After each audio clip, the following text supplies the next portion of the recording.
মুক্তিযুদ্ধ এবং পাক ভারত যুদ্ধ সংক্রান্ত সমস্ত দলিলে উল্লেখ আছে সেদিন থেকে বাংলাদেশে প্রায় 1 লাখ পাকিস্তানি সৈন্য ভারতে যুদ্ধবন্দী হয়। এমনকি সিমলা চুক্তিতেও 1 লাখ সৈন্যের কথা বলা হয়েছে।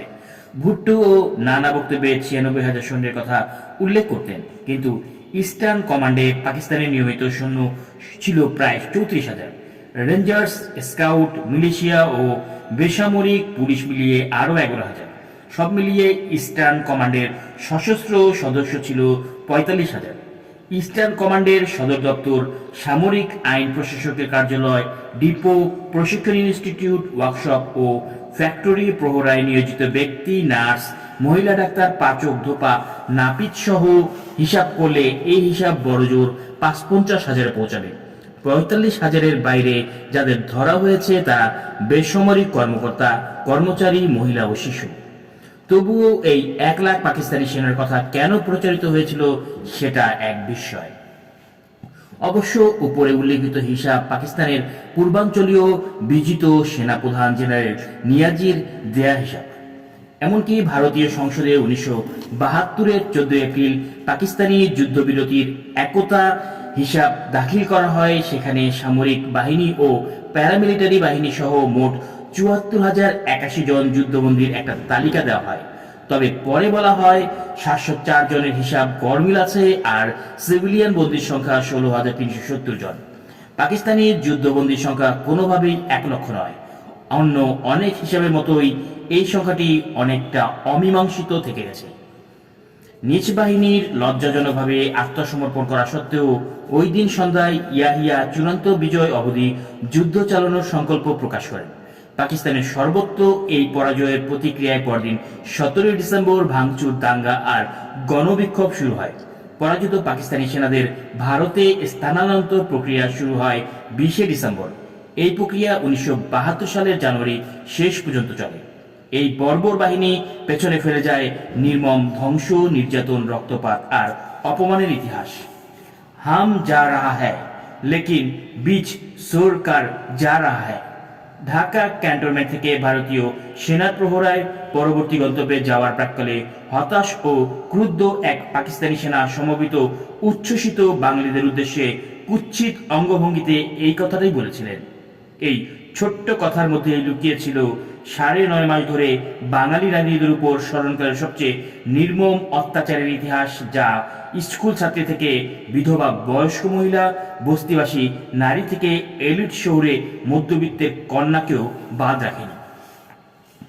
12 মার্চ 1972 ঢাকা স্টেডিয়ামে ভারতীয় বাহিনীর বিদায়ী কুচকাওয়াজ অনুষ্ঠিত হচ্ছে। বিদায়ী শুভেচ্ছা বাণীতে শেখ মুজিব তাদের উদ্দেশ্যে বলেছেন, আমাদের মহাসংকটের সময়ে আপনাদের প্রসারিত সাহায্যকে আমরা সর্বদা গভীর কৃতজ্ঞতার সঙ্গে স্মরণ করব। ইচ্ছা থাকলেও বাংলাদেশের জনগণ তাদের অতিথিয়তা হস্তান্তর আপনাদের দিকে প্রসারিত করতে পারেনি, কারণ পাকিস্তানি সেনাবাহিনীর ধ্বংসযজ্ঞের কারণে তাদের আর কিছুই অবশিষ্ট নেই। কিন্তু আপনাদের প্রতি তাদের রয়েছে অকৃত্রিম ভালোবাসা। আমার অনুরোধ, আপনারা বাংলাদেশের জনগণের ভালোবাসার সঙ্গে নিয়ে যাবেন। কিন্তু দুঃখজনক যে ভারতীয় বাহিনী ফিরে যাওয়ার সময় ভালোবাসার সঙ্গে লুটপাট করা বিপুল সম্পদও সাথে নিয়ে যায়।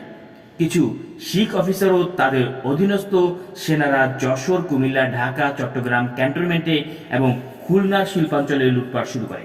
সেই সময় ভারতীয় বাহিনী সদ্য স্বাধীন দেশে যে সর্বব্যাপী এবং নজিরবিহীন লুটপাট চালায় তা বিদেশিদেরকেও হতবাক করে তোলে। ব্রিটিশ সংবাদপত্র গার্ডিয়ানের রিপোর্টে বলা হয়, মিল ফ্যাক্টরির মেশিনারি ও যন্ত্রাংশ পর্যন্ত লুটপাট করে ভারতীয় সেনারা। পাকিস্তানি বাহিনীর অস্ত্রশস্ত্র ছাড়াও খাদ্যশস্য এবং পাট, সুতা, যানবাহন, এমনকি সমুদ্রগামী জাহাজ, কারখানার মেশিনপত্র এবং যন্ত্রাংশ পর্যন্ত লুট হয়। এই লুণ্ঠিত সম্পদের আর্থিক মূল্যের পরিমাণ ছিল সব মিলিয়ে সেই সময়ের হিসাবে $2.2 বিলিয়ন। পাকিস্তানি বাহিনীর আত্মসমর্পণের পর ভারতীয় বাহিনী পাকিস্তানের অন্তত 4টি ডিভিশনের অস্ত্রশস্ত্র, ভারী কামান, গোলাবারুদ, যানবাহন ও অন্যান্য সরঞ্জাম ভারত নিয়ে যায়। বাংলাদেশ সেনাবাহিনীর প্রতিবাদ করলে টোকেন হিসেবে অল্প কিছু পুরনো অস্ত্র ফেরত দেওয়া হয়। এই ভারতীয় বাহিনী এতই নির্লজ্জ ছিল যে এত কিছু নিয়ে যাওয়ার পরেও ব্রিগেডিয়ার র্যাঙ্কের অফিসার ঢাকা ক্যান্টনমেন্ট থেকে ফ্রিজ, আসবাবপত্র, কোকারিস ট্রাকে ভর্তি করে ভারতে পাচার করে। ব্রিগেডিয়ার মিশ্র নামে একজন ভারতীয় অফিসারের এই লুটের অপরাধ কোর্ট মার্শালও হয়। প্রখ্যাত উপন্যাসিক সুনীল গঙ্গোপাধ্যায় তার পূর্ব পশ্চিম উপন্যাসে এই লুটপাট নিয়ে লিখলেন, ঢাকায় এত সব বিদেশি জিনিসপত্র পাওয়া যায়, এসব তো আগে দেখিনি ভারতীয়রা। Refrigerator, TV, two in one, carpet, টিনের খাবার এসব ভর্তি হতে লাগলো ভারতীয় সৈন্যদের ট্রাকে। পাকিস্তানি বাহিনীর কয়েক হাজার সামরিক বেসামরিক যান, অস্ত্র, গোলাবারুদ সহ অনেক মূল্যবান জিনিস, এমনকি প্রাইভেট কার পর্যন্ত সীমান্তের ওপারে পাঠিয়ে দেওয়া হয়। এই লুণ্ঠন এমন বেপরোয়া আর নির্লজ্জ ছিল যে বাথরুমের আয়না এবং ফিটিংসও সেই লুণ্ঠন থেকে রেহাই পায়নি। নবম সেক্টরের অধিনায়ক মেজর জলিল তখন খুলনায়। তিনি যতগুলো কার পেলেন তার রিকুইজিশন করে সার্কিট হাউসে মুক্তিযোদ্ধাদের তত্ত্বাবধানে রেখে কিছু সম্পদ রক্ষার চেষ্টা করেন।